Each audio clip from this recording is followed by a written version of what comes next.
என்னென்னலாம் பிரச்சனை பண்ணி கொஞ்சம் லஞ்சமா. அதுக்கு பிறகு ஒரு ஆளை புடிச்சிட்டாங்க. யாருன்னு உங்களுக்கு தெரியும். அவரை புடிச்சு உங்கள் சத்யாவின் தமிழ் புத்தாண்டு சூப்பர் ஆஃபர். இந்த பெரும்பான்மையை நிரூபிக்கின்ற பொழுது சட்டமன்றத்தில் எனக்கு எதிர்த்து ஓட்டு போட்டார். என் கண் முன்னே பொன்மன ஜம்மல் புரட்சி தலைவர் எம்ஜிஆருடைய ஆட்சி, அம்மாவுடைய ஆட்சி, இரவென்றும் பகலென்றும் பாராம ஊர் ஊரா ரத்தத்தை விரைவியா சிந்தி தனக்கு ஏற்பட்ட நோயை கூட பொருட்படுத்தாம அம்மா தமிழகம் முழுவதும் சுழன்று வந்து அண்ணா திமுக ஆட்சி அமைச்சாங்க. அந்த ஆட்சிக்கு துரோகம் விளைவித்து எட்டப்பரா இருந்து ஒருவர் எதிரிலோடு சேர்ந்து நமக்கு எதிராக வாக்களித்தார்கள். அதை கூட நம்முடைய மூத்த தலைமை கழக நிர்வாகிகள் சொன்னாங்க, வேண்டாம் ஒன்னா இணையலாம் அப்படின்னு சொன்னாங்க. அவர்களுடைய கருத்தை கேட்டு ஒன்னா இணைத்து இயக்கத்திற்கு தலைமை பொறுப்பு கொடுத்தோம். துணை முதலமைச்சர் என்ற அந்தஸ்தா கொடுத்தோம். அற்புதமான இலாக்கா கொடுத்தோம். அதற்கு பிறகு எதிரிகளோடு சேர்ந்து கூட்டு சதி செஞ்சாங்க. நாடா 2021 சட்டமன்ற பொது தேர்தல வேண்டுமென்றே திட்டமிட்டு நம்முடைய ஆட்சி அமைப்பதற்கு நல்ல சூழ்நிலை இருந்தது. தென் மாவட்டத்தில் வேண்டுமென்றே திட்டமிட்டு சுற்றுப்பயணம் மேற்கொள்ளாம திமுக பி டீமா இருந்து வெற்றி வாய்ப்பை இழக்க செய்தார்கள். இப்படிப்பட்டவர்கள் யார் என்று அடையாளம் காட்டப்பட்டு விட்டது. காட்டிட்டாங்கள. பூனைக்குட்டி வெளியில் வந்துடுது. பூனைக்குட்டி உண்மையான முகம் மக்களுக்கு தெரிந்து விட்டது. இப்ப எங்க போய் சேர்ந்திருக்கிறார்?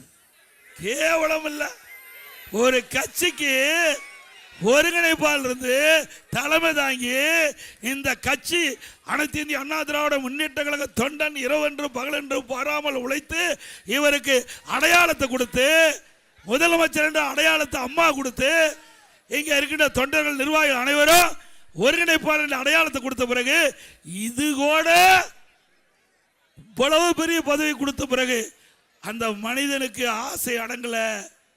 எங்க போய் சேர்ந்திருக்கிறாரு? தீய சக்தி திமுக சேர்ந்துட்டான்.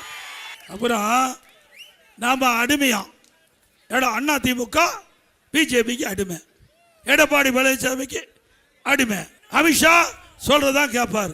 உங்களுக்கு தான் அந்த புத்தி இருக்குது, எங்களுக்கு சுய புத்தி இருக்குது. வாய் அடக்கம் தேவை. நீங்க வாய் இருக்குது நாக்கு இருக்குன்னு எதையோ பேசுனா என்னுடைய நாக்கு வெவ்வேறு விதமா பேசும்.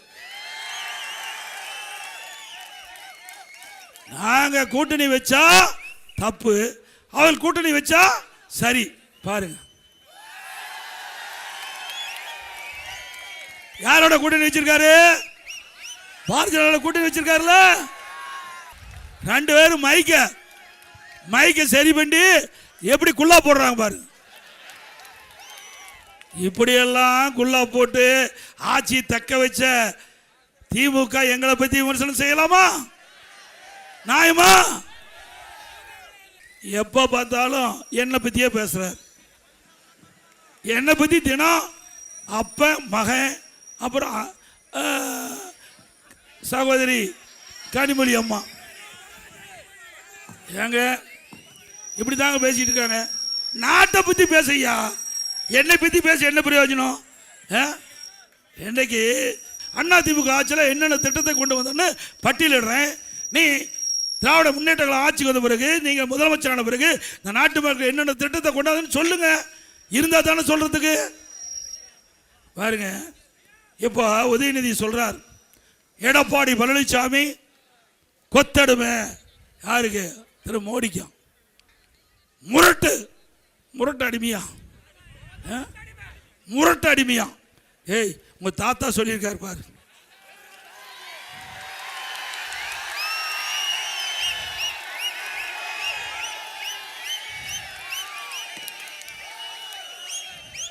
எங்க நகர பகுதியில் இருக்கிற ஆட்டோ ஓட்டுநர்கள் ஆட்டோ சங்கத்தில் பதிவு செஞ்சு புதிய ஆட்டோ வாங்கினா 75,000 ரூபாய் மானியம் கொடுக்கப்படும். அதோட இந்த நடைபாதை ஓரமாக கடை வைத்திருக்கிறவர்கள் கூட்டுறவு சங்கத்தில் வாங்கிய கடன் முழுவதும் தள்ளுபடி செய்யப்படும். புதிதாக கடன் வாங்கினா எந்தவித ஜாமீனும் இல்லாமல் 2 லட்சம் ரூபாய் குறைந்த வட்டியில் அவருக்கு வழங்கப்படும். மாற்றுத்திறனாளிகள் கூட்டுறவு சங்கத்தில் வாங்கிய கடன் முழுவதும் தள்ளுபடி செய்யப்படும். அதே போல அம்மா இல்ல திட்டம், இன்றைக்கு நகர பகுதியில் இருக்கின்ற மக்கள், ஏழை மக்கள், ஜாதி பாகுபாடு பாராம, மத பாகுபாடு பாராம, ஏழைகள் வீடு இல்லாமல் இருக்கின்ற அனைவருக்கும் அற்புதமான காங்கிரீட் வீடு கட்டி கொடுக்கப்படும். அதோட பட்டியலின மக்கள், ஆதிராவிட மக்கள், அரிதிரு மக்கள், அவர்கள் குடும்பத்தில் திருமணமாகி தனி குடித்தனம் போகின்ற பொழுது அந்த குடும்பத்தாருக்கும் அற்புதமான காங்கிரீட் வீடு கட்டி கொடுக்கப்படும். அதோட ரேஷன் கடையில் வழங்கப்படுகின்ற அரிசி சற்று தரக்குறைவாக இருப்பதாக என்னுடைய கவனத்திற்கு வந்திருக்குது. அதிமுக ஆட்சி பண்ண உடனே எப்படி மளிகை கடையில் அரிசி இருக்குதோ அதே தரமுள்ள அரிசி ரேஷன் கடையில் வழங்கப்படும். அது எவ்வளவு செலவானாலும் பரவாயில்ல, அற்புதமான அரிசி ரேஷன் கடையில் வழங்கப்படும். இப்பொழுது விலையில்லா அரிசி தான் ரேஷன் கடையில் வழங்குகிறோம். அதிமுக ஆட்சி வந்தவுடன் விலையில்லா பருப்பு வழங்கப்படும், விலையில்லா எண்ணெய் வழங்கப்படும். அதே போல் பட்டப்படிப்பு படித்து வேலைவாய்ப்பு அலுவலகத்தில் பதிவு செஞ்சு பணி கிடைக்காமல் இருக்கின்ற அந்த இளைஞர்களுக்கு மாதந்தோறும் 2000 ரூபாய் உதவித்தொகை வழங்கப்படும். +2 வரை இருப்பவர்களுக்கு 1000 ரூபாய் வழங்கப்படும். அதே போல் முதியோர்களுக்கு வழங்கப்படும் ஓய்வூதியம் உயர்த்தி வழங்கப்படும், 2000 ரூபாயை உயர்த்தி வழங்கப்படும். இப்படி அதே போல் விவசாயிகள் வாங்கிய பயிர்க்கடன் தள்ளுபடி செய்யப்படும். இன்றைக்கு அதிமுக ஆட்சியிலே தொடங்கப்பட்ட அம்மா மினி கிளினிக் அற்புதமாக செயல்பட்டு வந்தது. ஏழைகளுக்கு அந்த பகுதியிலேயே சிகிச்சை அளிக்கப்பட்டு வந்தது. அது பொறுத்து கொள்ள முடியாத அரசியல் காழ்ப்புணர்ச்சியோடு அம்மா மினி கிளினிக்கை மூடியிருக்காங்க. மீண்டும் அதிமுக ஆட்சி வந்தவுடனே அம்மா மினி கிளினிக் திறக்கப்படும். அம்மா உணவகம் இன்றைக்கு இந்த ஆட்சியில் திட்டமிட்டு மக்களிடத்தில் மிகப்பெரிய வரவேற்பு இருந்த காரணத்தினால அரசியல் காழ்ப்புணர்ச்சியின் காரணமாக அந்த அம்மா உணவகத்துக்கு வழங்கப்படுகின்ற அந்த பொருள் தரமில்லாத கொடுக்குறாங்க. அதே போல் அதில் பணியாற்றிய பணியாளர்களை குறைச்சிருக்கிறாங்க. மீண்டும் அதிமுக ஆட்சி வந்தவுடனே அம்மா உணவகம் அற்புதமாக செயல்படும், ருசியான உணவு கொடுக்கப்படும். அதிமுக ஆட்சியில் அம்மா உணவகம் முதலமைச்சருடைய நேரடி கட்டுப்பாட்டிலே இருக்கும், நேரடி பார்வையிலே இருக்கும். அதே போல கட்டிட தொழிலாளர்கள் அந்த பணியில் ஈடுபட்டுக்கின்ற பொழுது தவறி விழுந்து இறந்தால் அந்த குடும்பத்திற்கு 25 லட்சம் ரூபாய் நிவாரணம் வழங்கப்படும். இன்றைய தினம் அனைத்து இந்திய அண்ணா திராவிட முன்னேற்ற கழகம் தேசிய ஜனநாயக கூட்டணி பிரம்மாண்டமான கூட்டணியை அமைத்திருக்கிறது. மக்களிடத்திலே மிகப்பெரிய வரவேற்புள்ள கூட்டணி நம்முடைய கூட்டணி. நம்முடைய கூட்டணியின் சார்பாக கழகத்தினுடைய வேட்பாளராக காஞ்சிபுரம் சட்டமன்ற தொகுதியிலே முன்னாள் அமைச்சர் திரு வி சோமசுந்தரம் அவர்கள் நிறுத்தப்பட்டிருக்கிறார்.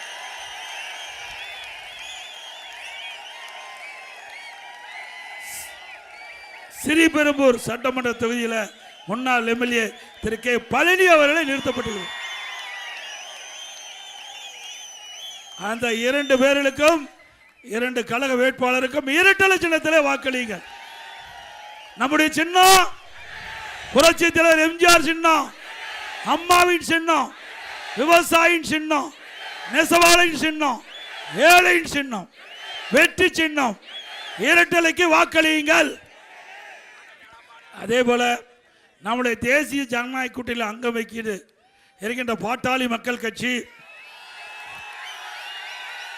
மரியாதைக்குரிய முன்னாள் மத்திய அமைச்சர் நாடாளுமன்ற உறுப்பினர் அன்புமணி ராமதாஸ் அவருடைய ஆசி பெற்ற வேட்பாளர் உத்தரமேல் சட்டமன்ற தொகுதியில் அவருடைய கட்சியின் சார்பாக அவரை நிறுத்தப்பட்டுகின்றார். அவர் மகேஷ்குமார் அவருக்கு மாம்பழ சின்னத்திலே வாக்களிங்க. அவருக்கு மாம்பழ சின்னத்திலே வாக்களிங்கள். கழக வேட்பாளருக்கு இரட்டலை சின்னம், கூட்டணி வேட்பாளருக்கு மாம்பழ சின்னம். நம்முடைய 3 வேட்பாளர் வெற்றி பெற்று காஞ்சிபுரம் மாவட்டம் அதிமுக கோட்டை அப்படி நிரூபிக்க வேண்டும் என்று உங்களை இருகரம் கூப்பி வேண்டி கேட்டு, மக்களை காப்போம், தமிழகத்தை மீட்போம், மக்களை தமிழகத்தை மக்களை தமிழகத்தை மக்களை தமிழகத்தை ஸ்டாலின் மாடல் அரசு, ஃபெயிலியர் மாடல் அரசு. பை பை ஸ்டாலின், நன்றி, வணக்கம். விலை மதிக்க முடியாத உயிரை காப்பாற்ற வேண்டும் என்ற அடிப்படையில் நாங்கள் செயல்பட்டோம். அதனால இன்றைக்கு மக்கள் நிம்மதியாக வாழ்றாங்க. வல்லரசு நாட்டில் கூட பல்லாயிரக்கணக்கான பேர் கொரோனா வைரஸ் பாதிச்சு இறந்தாங்க. தமிழ்நாட்டில் தேவையான உதவிகளை செஞ்சு கட்டமைப்பை ஏற்படுத்தணும். அப்பொழுது பாரத பிரதமர் அவர்கள் இந்தியாவில் இருக்கின்ற அனைத்து முதலமைச்சரோடு காணொலி காட்சி மூலமாக தொடர்பு கொண்டு கேட்டறிஞ்சாங்க. ஒவ்வொரு மாநிலத்திலும் கொரோனா வைரஸ் பரவலை எப்படி தடுக்கிறீங்க, என்னென்ன நடவடிக்கை எடுக்கிறீங்க அப்படின்னு கேட்டார். அப்பொழுது தமிழ்நாட்டின் சார்பாக நான் தெளிவாக கருத்தை சொன்னேன். அதை கேட்டுட்டு பிரைம் மினிஸ்டர் அவர்கள் சொன்னாங்க, மற்ற முதலமைச்சருக்கு தெளிவுபடுத்தினாங்க. தமிழ்நாட்டில் கொரோனா வைரஸ் பரவலை தடுப்பதில் முதல் மாநிலம், அதை பின்பற்றுங்கள், தமிழ்நாட்டை பின்பற்றுங்கள். அந்த அளவுக்கு சிறப்பான திறமையான ஆட்சியை தமிழ்நாட்டுக்கு கொடுத்தோம் அதிமுக அரசாங்கம்.